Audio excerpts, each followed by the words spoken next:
O governo sofreu uma onda muito forte de desinformação vindas da oposição a respeito de tributação do Pix. Até a Febraban, que é a Federação dos Bancos, precisou se manifestar para desmentir tudo isso, até por conta dos golpes que estavam acontecendo. Eu não vejo que essa onda de ataques vá afetar a imagem do Lula ou a percepção para 2026, porque até 2026 está muito longe. A oposição, que não tem bandeira nenhuma, quer na verdade atacar a imagem do Haddad caso o Haddad venha disputar 2026. Só que tudo o que aconteceu serve como alerta, porque mostra que o governo não possui os mecanismos para enfrentar uma onda de desinformação como essa que ocorreu. O governo perdeu essa batalha.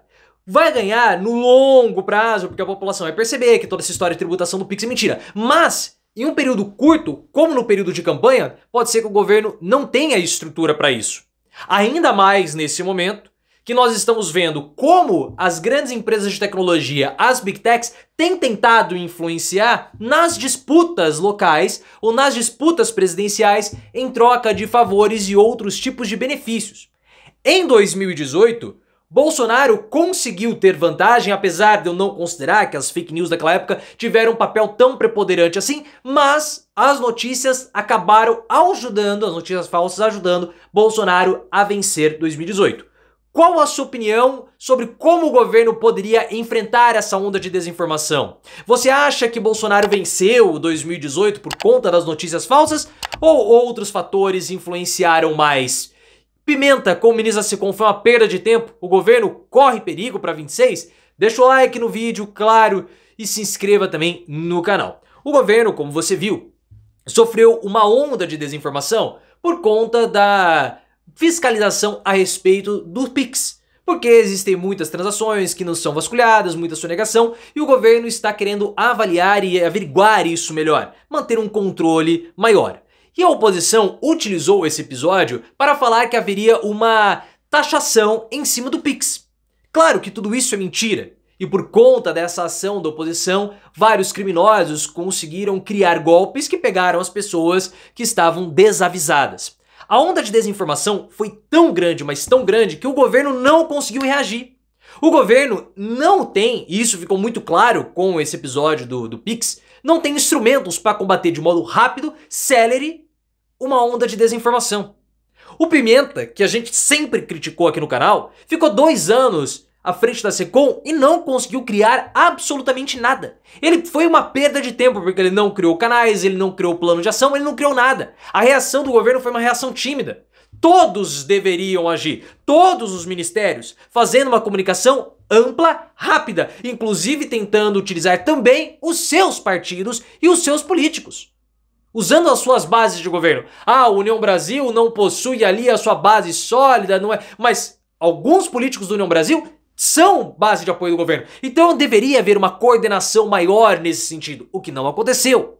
E o governo levou uma lapada por parte da oposição bolsonarista. Como eu falei, não acredito que esse assunto vá afetar o Lula para 2026, porque ele tende a decantar com o passar do tempo, a população vai perceber que é mentira. Mas ficou muito claro que uma onda de desinformação por parte da direita, o governo não tem como revidar a isso. O foco dessa onda de ataques, na minha opinião, foi o Haddad. Por quê? Porque o Fernando Haddad, na ausência do Lula, ele é o favorito para vencer 2026. Nós tivemos uma pesquisa que mostrou que o Lula, sem o Lula, o Haddad ganha do Bolsonaro, do Tarcísio ganha de todo mundo. Ele tem essa disposição. Só que, se ele pegar a fama de taxador, isso é muito negativo.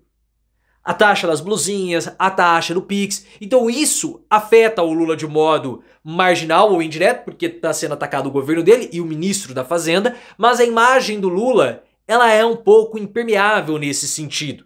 Pelo menos a respeito de taxação até 2026, como eu falei, esse assunto não tende a afetar tanto o Lula por conta da imagem mais consolidada. Mas em uma distância de apenas 1% nas intenções de votos, todo voto tende a ser afetado. E aquelas pessoas, todo voto conta, melhor dizendo, e aquelas pessoas que podem estar insatisfeitas com Lula num ataque desinformativo, como aconteceu isso com o Pix, pode definir, e claro, uma campanha presidencial. Em 2018, e esse é um assunto que eu já quero conversar com vocês há muito tempo, não vejo que a onda de desinformação foi determinante. Ah, por conta da mamadeira de não sei o quê, por conta do kit não sei das quantas, e o Bolsonaro ganhou do Haddad. Não vejo por conta disso. Porque a distância do Bolsonaro pro Haddad foi muito grande. O Haddad ele foi um candidato que surgiu porque o Lula foi tirado da disputa. O Haddad vinha de uma derrota para o João Dória na Prefeitura de São Paulo no primeiro turno. E nós temos que lembrar que naquela época, pós-impeachment, Lava Jato, manifestações de rua, não as iniciadas em 2013, mas a que deram continuidade ao direito em 2014, tudo isso desgastou a classe política. E a população queria alguém que negasse a política e veio o Bolsonaro. Houve uma parcela ali das notícias falsas de influência? Sim, com certeza. Mas não é esse ponto determinante que as pessoas costumam colocar. Agora, com uma diferença muito apertada e as pesquisas de intenção de votos e como as pesquisas de aprovação do governo mostram um ambiente extremamente polarizado, isso pode acontecer. Isso pode ocorrer. E aí que está a discussão do momento que o Mark Zuckerberg colocou na jogada sobre os filtros das redes sociais, não somente os filtros do Meta, mas de todas as redes sociais.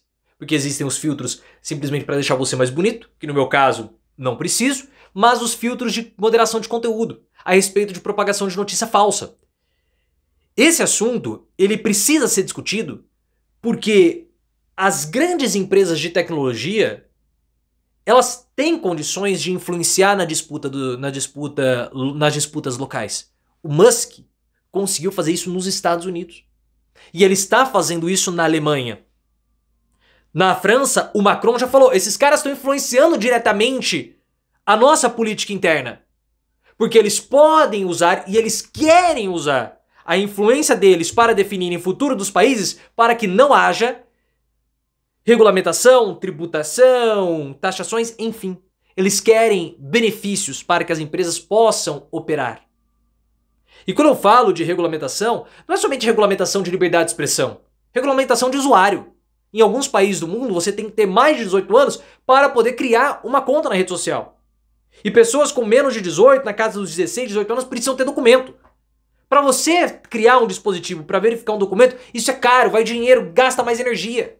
Então eles não querem isso, eles querem que haja acesso irrestrito de tudo que for possível.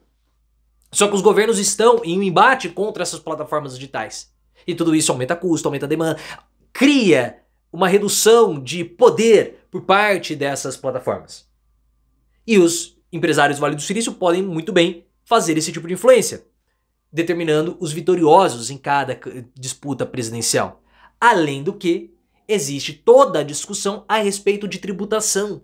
Porque como os países precisam arrecadar mais, e eles olham para os seus parques industriais e a atividade industrial, ela está diminuindo porque o capitalismo ele deixou de ser industrial para ser financeiro, ou seja, você pode colocar o seu dinheiro numa aplicação e ele vai render sem que você produza absolutamente nada. Quem hoje são as empresas mais importantes e poderosas do mundo? As empresas de tecnologia, as Big Techs. Então os governos olham para as Big Techs e querem taxá-las, querem tributá-las.